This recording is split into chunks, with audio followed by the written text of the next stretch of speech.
A partir de hoje, o SBT Interior vai apresentar uma sequência de reportagens para te auxiliar na hora de ir às urnas. A gente vai falar sobre os cargos e como o eleitor pode decidir o voto.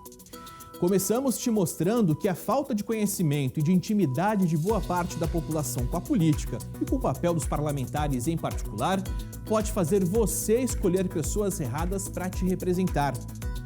Este ano, as mais de 150 milhões de pessoas aptas a votar vão escolher presidente, senador, governador e deputados estadual e federal.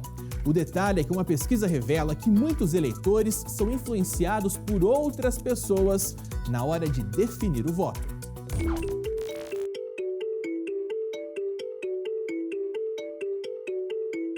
Em todo o país, são mais de 28 mil candidatos que se dividem para disputar os 5 cargos dessas eleições: presidente, governador, senador, além dos deputados federal e estadual. Só no estado de São Paulo são 3.620 candidatos, segundo o TSE. São 10 candidatos ao governo, 11 ao Senado, 1.540 disputam 70 vagas de deputado federal por São Paulo e outros 2.059 concorrem às 94 cadeiras para deputado estadual.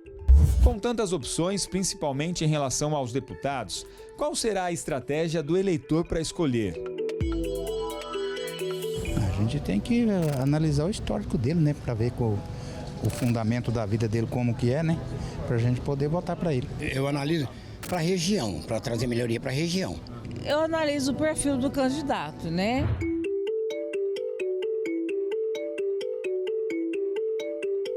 Mas nem todos os eleitores têm essa consciência na hora de definir os seus candidatos. Muitos acabam escolhendo só depois de terem sido influenciados pela opinião dos outros. Um levantamento feito por um instituto de pesquisa quis saber como os brasileiros escolhem os candidatos a deputado. O estudo revelou que quase metade dos eleitores ouvem a opinião de parentes para decidir o voto. 42% decidem baseado na opinião do seu candidato à presidência. 35% se deixam influenciar pela indicação dos colegas de trabalho. 25% levam em consideração a opinião de líderes religiosos. Para este professor de ciência política, a pesquisa não surpreende e revela a falta de critérios dos eleitores na hora de votar. Ele é um comportamento preocupante, sim, porque demonstra realmente, muitas vezes, essa dificuldade que nós temos ainda de termos um pouco mais de maturidade dentro de um aspecto democrático que esteja ligado com a questão da escolha de candidatos no momento da eleição.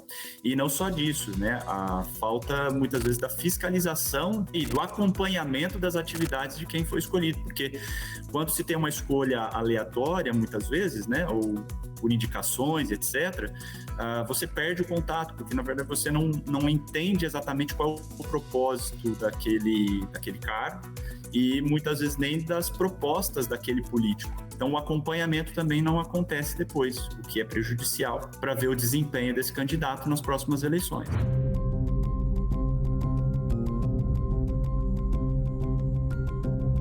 Ainda segundo o professor, é importante o eleitor conhecer bem o candidato para saber se ele está dentro dos princípios que ele acredita.